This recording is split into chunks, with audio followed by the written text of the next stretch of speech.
5 araw bago ang laban.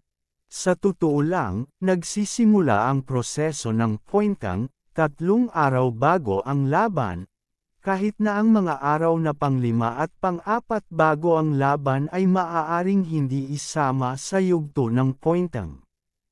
Mahalaga itong talakayin dahil ang karamihan sa mga layunin ng pointang ay nakabatay sa araw na ito.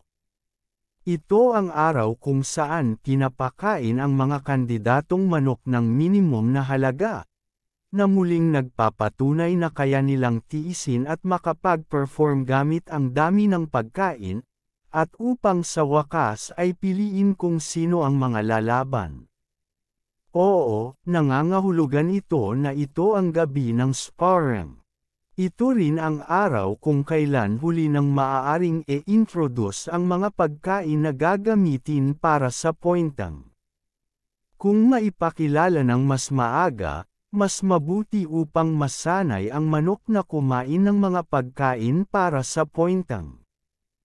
Ang pagpapakilala sa mga pagkain para sa pointang mula sa unang araw ng conditioning ay magpapakain sa manok ng mga ito bilang regular na pagkain, ngunit magiging mahal ang kabuoang conditioning dahil nagbibigay tayo ng mamahaling pagkain na maaaring ibigay sa huling 5 araw bago ang laban.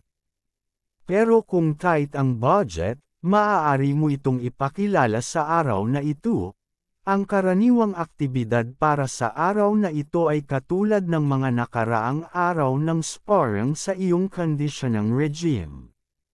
5 hanggang 8 minuto, na pag-stretching sa umaga bago ang oras ng pagpapakain. Pakainin ng 20 grams bawat manok. Tandaan kung ilang dips ang nakuha ng manok habang umiinom. Kasama na kung paano ito uminom. Maaaring may ibig sabihin ito tungkol sa manok. Ang karaniwang routine sa fly pens, na may 1 hanggang 2 oras dito, ngunit sa pagkakataong ito ay walang mga inahin sa paligid. Sa tanghali, hayaan silang magpahinga sa coop. At sa 2 p.m., limberan sila ng 5 hanggang 10 minutes.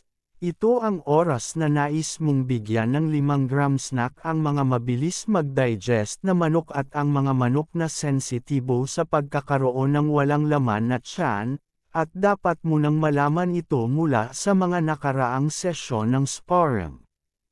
At hayaan silang magpahinga muli pagkatapos nito.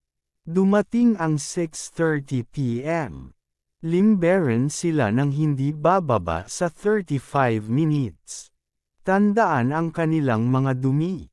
Matapos silang mag-stretch sa limbers ng hindi bababa sa 35 minutes, sparringan sila para sa iyong proseso ng pagpili.